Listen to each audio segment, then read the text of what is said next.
శ్రీ మహాగణాధిపతయే నమః. శ్రీమాత్రే నమః. మాచిరాజు భక్తి ప్రేక్షకులందరికీ నమస్కారం. నవగ్రహాలలో బుధుడు ఏప్రిల్ 11వ తేదీ అర్ధరాత్రి 12:56 కుంభరాశిలో నుంచి మీనరాశిలోకి ప్రవేశిస్తున్నాడు. అంటే బుధుడి మీన సంక్రమణం జరుగుతోంది. అలా మీనరాశిలోకి మారిన బుధుడు మళ్ళీ ఏప్రిల్ 30వ తేదీ ఉదయం 6:37 మీనరాశి నుంచి మేషరాశిలోకి మారతాడు. అంటే ఏప్రిల్ 11వ తేదీ నుంచి ఏప్రిల్ 29వ తేదీ వరకు బుధుడు మీనరాశిలో ఉంటాడు.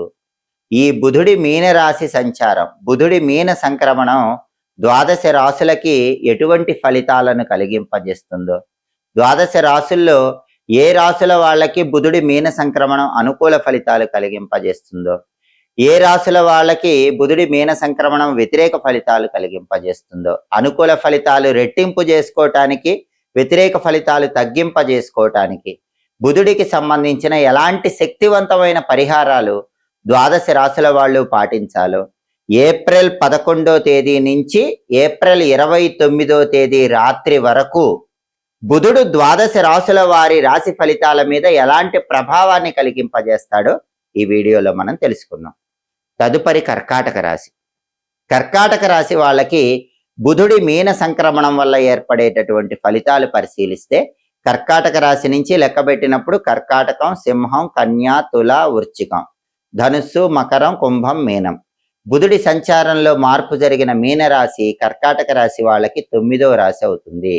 అంటే కర్కాటక రాశి వాళ్ళకి బుధుడు 9వ స్థానంలోకి వచ్చాడు. బుధుడి మీన సంక్రమణం 9వ స్థానంలో జరిగింది. ఈ 9వ స్థానాన్ని భాగ్యస్థానం అనే పేరుతో పిలుస్తారు. జ్యోతిష శాస్త్ర గోచార గ్రంథాల ప్రకారం జన్మరాశి నుంచి లెక్కబెట్టినప్పుడు వచ్చే 9వ రాశిలో గనక బుధుడు ఉన్నట్లయితే అలాంటి బుధుడి సంచారం వ్యతిరేక ఫలితాలు కలిగింపజేస్తుంది. కాబట్టి ఏప్రిల్ 11వ తేదీ నుంచి ఏప్రిల్ 29వ తేదీ వరకు మీనరాశిలో ఉన్న బుధుడు కర్కాటక రాశి వాళ్ళకి భాగ్యస్థానంలో వ్యతిరేక ఫలితాలు ఇస్తాడు. ఆ వ్యతిరేక ఫలితాల నుంచి బయటపడటానికి బుధుడికి సంబంధించిన శక్తివంతమైన పరిహారాలు చేసుకోవాలి. బుధుడు ఎలాంటి వ్యతిరేక ఫలితాలు ఇస్తాడంటే 9వ స్థానంలో ఉన్న బుధుడు నిర్లక్ష్యాన్ని ఎక్కువ కలిగింపజేస్తాడు.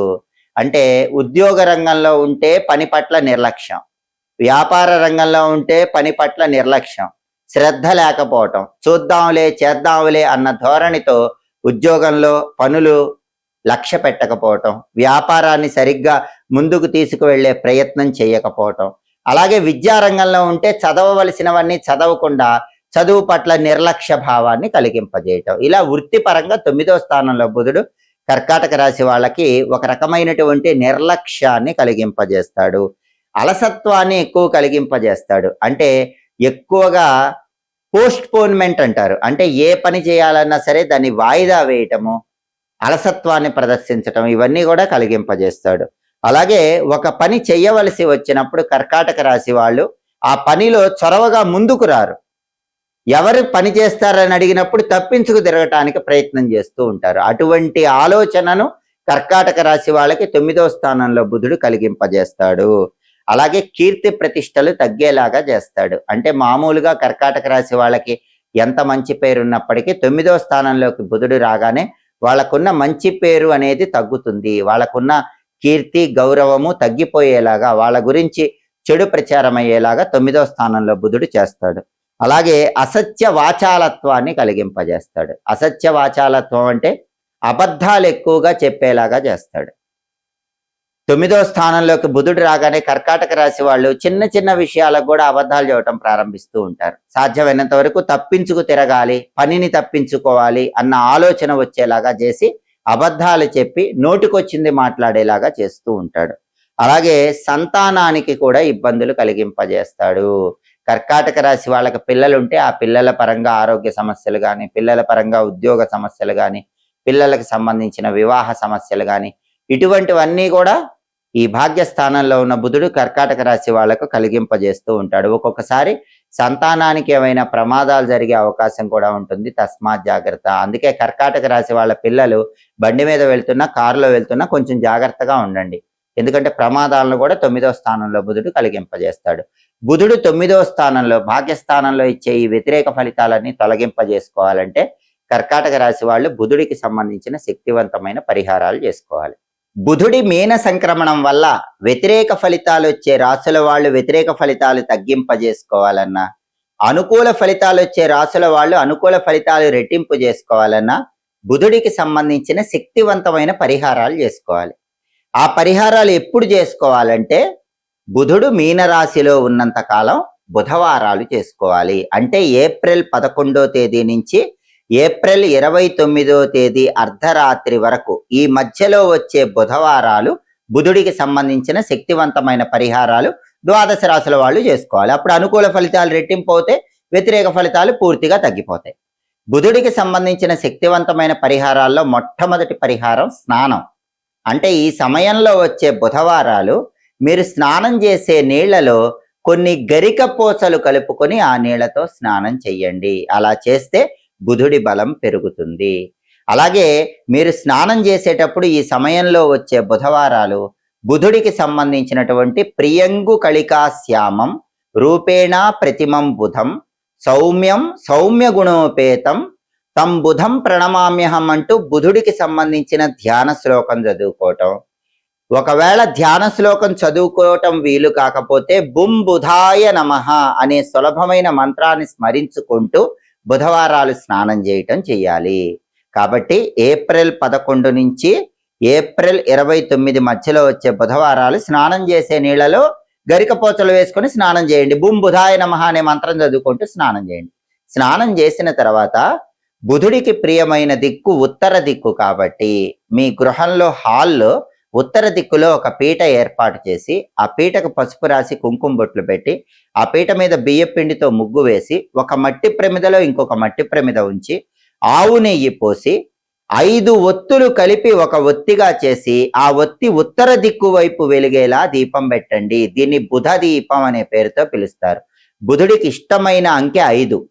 బుధుడికి ఇష్టమైన దిక్కు ఉత్తర దిక్కు. అందుకే బుధుడు యోగించాలన్నా బుధుడిచ్చే వ్యతిరేక ఫలితాలు తగ్గాలన్నా బుధ దీపాన్ని బుధవారాలు ఈ సమయంలో వెలిగించాలి. అందుకే బుధుడికి ఇష్టమైన ఉత్తర దిక్కులో తెల్ల ఒత్తులు 5 కలిపి ఒక ఒత్తిగా చేసి ఆ ఒత్తి ఉత్తరం వైపు వెలిగేలాగా దీపాన్ని వెలిగించండి. హాల్లో ఈ బుధ దీపం అనేది కనీసం బుధవారాలు గంట సేపు వెలిగేలాగా చూడండి. అలాగే వీలైతే బుధవారం రోజు పగలు ఉపవాసం ఉండి రాత్రికి పెసరపప్పుతో చేసినటువంటి పదార్థాలు ఆహారంగా స్వీకరించండి. పెసరపప్పుతో చేసినటువంటి ఏ పదార్థం అయినా సరే, బియ్యము పెసరపప్పు కలిపి పొంగల్ తయారు చేస్తారు, అలాంటివైనా సరే ఏదైనా పెసరపప్పుతో చేసిన పదార్థాలు బుధవారం రాత్రిపూట ఆహారంలో స్వీకరించండి. పగలు ఉపవాసం ఉండండి. దానివల్ల కూడా బుధుడు విశేషంగా యోగిస్తాడు. అలాగే బుధవారం పూట పెసలతో చేసిన పదార్థాలు ఎవరికైనా పంచిపెట్టినా కూడా బుధుడు తన అనుగ్రహాన్ని కలిగింపజేస్తాడు. పెసలు కానీ పెసరపప్పుతో చేసిన పదార్థాలు కానీ ఎవరికైనా పంచిపెట్టండి. ఉడకబెట్టిన పెసలు పంచిపెట్టినా కూడా చాలా మంచిది. ఉడకబెట్టిన పెసలు కానీ నానబెట్టిన పెసలు కానీ గోమాతకు బుధవారం పూట ఆహారంగా తినిపించినా కూడా బుధుడి బలాన్ని పెంచుకోవచ్చు. బుధుడిచ్చే వ్యతిరేక ఫలితాలు తగ్గిపోతాయి. అలాగే ఏప్రిల్ 11 నుంచి ఏప్రిల్ 29 రాత్రి మధ్యలో వచ్చే బుధవారాలు బుధహోరలో పంతులు గారికి పెసలు దానం ఇవ్వండి. బుధవారం ఉదయం 6 నుంచి 7 మధ్యలో కానీ, మధ్యాహ్నం 1 నుంచి 2 మధ్యలో కానీ, రాత్రి 8 నుంచి 9 మధ్యలో కానీ బుధహోర ఉంటుంది. ఈ బుధహోర ఉన్న సమయంలో 1.25 కేజీ పెసలు ఆకుపచ్చ వస్త్రంలో మూటగట్టి దేవాలయ ప్రాంగణంలో పంతులు గారికి దానం ఇచ్చినా కూడా బుధుడి బలాన్ని పెంచుకోవచ్చు. అలాగే బుధుడికి ఒక అంతరిక్ష అధిదేవత అమ్మవారు ఉంది. ఆవిడ పేరు షోడశి మహాదేవి. మీరు ఏ పరిహారాలు చేసుకోలేకపోయినా ఏప్రిల్ 11 నుంచి ఏప్రిల్ 29 మధ్యలో వచ్చే బుధవారాలు షోడశి మహాదేవి స్తోత్రం వినండి. ఆ స్తోత్రం విన్నా కూడా బుధుడు విశేషంగా యోగిస్తాడు. అలాగే తులసి కోటకు పూజ చేస్తే కూడా బుధుడు విపరీతంగా యోగిస్తాడు. ఈ సమయంలో వచ్చే బుధవారాలు ఉదయం కానీ సాయంత్రం కానీ తులసి కోట దగ్గర ఆవు నెయ్యి దీపం పెట్టండి. తులసి కోట చుట్టూ 9 ప్రదక్షిణలు చేయండి. తులసి కోట మొదట్లో తెల్లటి పుష్పాలు గులాబీ పూలు ఉంచండి. ద్రాక్ష పండ్లు కానీ, దానిమ్మ పండు గింజలు కానీ, అరటి పండ్లు కానీ తులసి కోట దగ్గర నైవేద్యంగా పెట్టి నమస్కారం చేసుకోండి. ఓం బృందావన్యై నమః ఈ మంత్రం చదువుతూ తులసి కోటకు ప్రదక్షిణలు చేయండి. తులసి కోటకు పూజ చేసినా, తులసి కోట దగ్గర ప్రదక్షిణలు చేసినా, దీపం పెట్టినా కూడా బుధవారం పూట నవగ్రహాల్లో బుధుడు విశేషంగా యోగిస్తాడు. అలాగే బుధుడికి ఇద్దరు అధిష్టాన దైవాలు ఉన్నారు, ఒకరు గణపతి, ఇంకొకరు విష్ణుమూర్తి. కాబట్టి బుధవారం పూట గణపతి ఆలయానికి వెళ్ళండి, దర్శనం చేసుకొని ఆలయంలో 5 ప్రదక్షిణలు చేయండి. ఒకవేళ దేవాలయానికి వెళ్ళలేకపోతే ఇంట్లో అయినా సరే బుధవారం గణపతిని గరిక ఎర్ర పుష్పాలతో పూజించటం, గణపతి దగ్గర కొబ్బరి నూనె దీపం 5 ఒత్తులేసి వెలిగించటం, దాంతో పాటుగా గం గణపతయే నమః అనే మంత్రం చదువుకోవటం, ఇవన్నీ చేస్తే కూడా నవగ్రహాల్లో బుధుడు అనుకూలిస్తాడు. బుధవారం సంకటనాశక గణేష స్తోత్రాన్ని చదివినా విన్నా కూడా బుధుడు విశేషంగా యోగిస్తాడు. అలాగే బుధుడికి విష్ణుమూర్తి కూడా అధిష్టాన దైవం కాబట్టి బుధవారం పూట విష్ణు సహస్రనామం విన్నా కూడా బ్రహ్మాండంగా బుధుడు యోగిస్తాడు. అలాగే ఓం నమో భగవతే వాసుదేవాయ మంత్రాన్ని బుధవారం వీలైనన్ని సార్లు చదివినా, విష్ణు సంబంధమైన ఆలయానికి వెళ్ళి ధ్వజస్తంభం దగ్గర దీపం పెట్టినా కూడా బుధుడికి అధిష్టాన దైవం విష్ణుమూర్తి కాబట్టి బుధుడు విశేషంగా యోగిస్తాడు. కాబట్టి నవగ్రహాలలో బుధుడు మీనరాశిలోకి ప్రవేశించటం వల్ల ఏప్రిల్ 11వ తేదీ నుంచి ఏప్రిల్ 29వ తేదీ మధ్యలో వచ్చే బుధవారాలు, ఈ పరిహారాల్లో ఏ పరిహారాలు చేసుకున్నా సరే బుధుడు తన అనుగ్రహాన్ని కలిగింపజేస్తాడు. 12 రాశుల వాళ్ళు ఏ రాశులైతే బుధుడు వ్యతిరేక ఫలితాలు ఇస్తున్నాడో ఆ వ్యతిరేక ఫలితాలు తగ్గింపజేసుకోవచ్చు, ఏ రాశులైతే బుధుడు అనుకూల ఫలితాలు ఇస్తున్నాడో ఆ అనుకూల ఫలితాలు రెట్టింపు చేసుకోవచ్చు, బుధుడి సంపూర్ణమైన అనుగ్రహానికి సులభంగా పాత్రలు కావచ్చు. ఎప్పటికప్పుడు జ్యోతిష శాస్త్ర పరంగా ఖగోళంలో గ్రహాల సంచారంలో వచ్చే మార్పుల గురించి తెలుసుకోవాలనుకుంటున్నారా? ఆ మార్పులు మీ రాశికి ఎటువంటి ఫలితాలను కలిగింపజేస్తాయో, అనుకూల ఫలితాలు ఇస్తాయో ప్రతికూల ఫలితాలు ఇస్తాయో తెలుసుకోవాలనుకుంటున్నారా?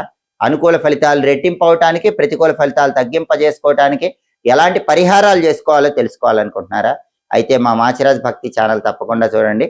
మా వీడియోస్ మీకు నచ్చినట్లయితే మా ఛానల్ లైక్ చేయండి, కామెంట్ చేయండి. మా ఛానల్ వీడియోస్ 10 మంది మిత్రులకు షేర్ చేయండి. మా ఛానల్ సబ్స్క్రైబ్ చేసుకోండి. పక్కన ఉన్న బెల్ సింబల్ నొక్కటం మాత్రం మర్చిపోకండి. సర్వే జనాః సుఖినో భవంతు. స్వస్తి.